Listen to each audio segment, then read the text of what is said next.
ಮಾಜಿ ಸಚಿವ ಹಾಗೂ ವಿಧಾನ ಪರಿಷತ್ ಸದಸ್ಯ ಸಿಟಿ ರವಿ ಅವರು ಬುದ್ಧಿವಂತ ರಾಜಕಾರಣಿ. ಅವರು ಆ ರೀತಿ ಮಾತನಾಡಿದ್ದಾರೆ ಎನ್ನುವುದು ನನಗೆ ಗೊತ್ತಿಲ್ಲ. ಈ ಪ್ರಕರಣಕ್ಕೆ ಸಂಬಂಧಿಸಿದಂತೆ ಸಭಾಪತಿಗಳು ತೀರ್ಮಾನ ಕೈಗೊಳ್ಳುತ್ತಾರೆ ಎಂದು ಕೇಂದ್ರ ಜಲಶಕ್ತಿ ಹಾಗೂ ರೈಲ್ವೆ ರಾಜ್ಯ ಖಾತೆ ಸಚಿವ ವಿ ಸೋಮಣ್ಣ ಇಂದಿಲ್ಲಿ ಹೇಳಿದರು. ತುಮಕೂರು ನಗರದಲ್ಲಿ ಸುದ್ದಿಗಾರರೊಂದಿಗೆ ಮಾತನಾಡಿದ ಅವರು, ಸಿಟಿ ರವಿ ಏನು ಮಾತನಾಡಿದ್ದಾರೆ, ಏನು ಮಾತನಾಡಿಲ್ಲ ಎನ್ನುವುದರ ಬಗ್ಗೆ ತೀರ್ಮಾನ ಮಾಡೋರು ಪರಿಷತ್ ಸಭಾಪತಿಗಳು. ವಿಧಾನ ಪರಿಷತ್ನಲ್ಲಿ ಸಭಾಪತಿಗಳು ಎಷ್ಟು ಕಸ್ಟಡಿಯನ್ನ, ಅದೇ ರೀತಿ ಲೋಕಸಭೆಯಲ್ಲಿ ನಮ್ಮ ಸ್ಪೀಕರ್ ಸಹ ಅಷ್ಟೇ ಕಸ್ಟಡಿಯನ್.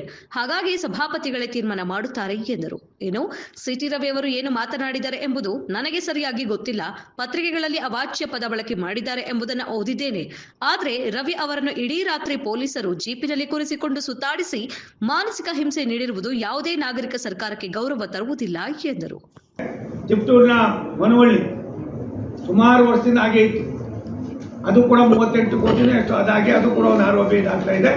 ಶಾರದಾ ನಗರ ಅಂದ್ಬಿಟ್ಟು ನಾವು ಚಿತ್ತೂರಿಂದ ಹಾಸನ್ಗೆ ಹೋಗ್ಬೇಕಾದ್ರೆ ಅದು ಎಷ್ಟು ಮಟ್ಟಿಗೆ ಕಂಜೆಸ್ಟ್ ಆಗಿತ್ತು ಅಂತಂದರೆ ಒಂದು ಅರ್ಧ ಗಂಟೆ ಓಡಾಡೋಕ್ಕಾಗ್ತಾ ಇಲ್ಲ. 89 ಕೋಟಿ 90 ಲಕ್ಷ ಎಷ್ಟು 90 ಕೋಟಿ ರೂಪಾಯಿಗಳ ಕೆಲಸ ಪ್ರಾರಂಭ, ಅದು ಕೂಡ ಟೆಂಡರ್ ಹೋಗ್ತಾ ಇದೆ.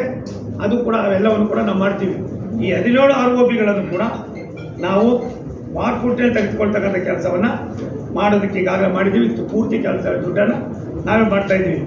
ಅದಲ್ದಿರ ಮೆಮೊ ಟ್ರೈನು ನಾನು ಮೊನ್ನೆ ಯಾರೋ ಒಬ್ಬರು ಫೋನ್ ಮಾಡಿದರು, ಅದು ಕ್ಲೀನಿಂಗ್ ಇಲ್ಲ, ಯಾರು ನೋಡ್ತಾ ಇಲ್ಲ ಅಂತ ಅಂದ್ಬಿಟ್ಟು ನಾನೇ ಸ್ವತಃ ಹೋಗಿದ್ದೆ. ನಿನ್ನೆ ಅವರೇ ಫೋನ್ ಮಾಡ್ತಾರೆ, ಇಲ್ಲ ಸರ್ ನಾನೆಲ್ಲೋ ಕೂತ್ಕೊಂಡು ಮಾತಾಡಿದೆ, ಚೆನ್ನಾಗಿ ಇಟ್ಕೊಂಡಿದ್ದಾರೆ, ಗಲೀಜಿಲ್ಲ, ನಾನು ಹೇಳಿದ್ದೊಳಗೆ ನನ್ನದು ಸ್ವಲ್ಪ ಇದಾಗಿರ್ಬೋದು, ನೀವು ಹೇಳಿದ್ರಿಂದ ಒಳ್ಳೆಯದಾಗಿ ಕೆಲಸ ಮಾಡಿದ್ರೆ ನಾನು ಮೆಮೊ ಟ್ರೈನ್ ನೋಡಿದೆ ಅನ್ನೋ ಮಾತನ್ನು ಅವರಿಗೆ ಹೇಳಿದ್ದೀನಿ.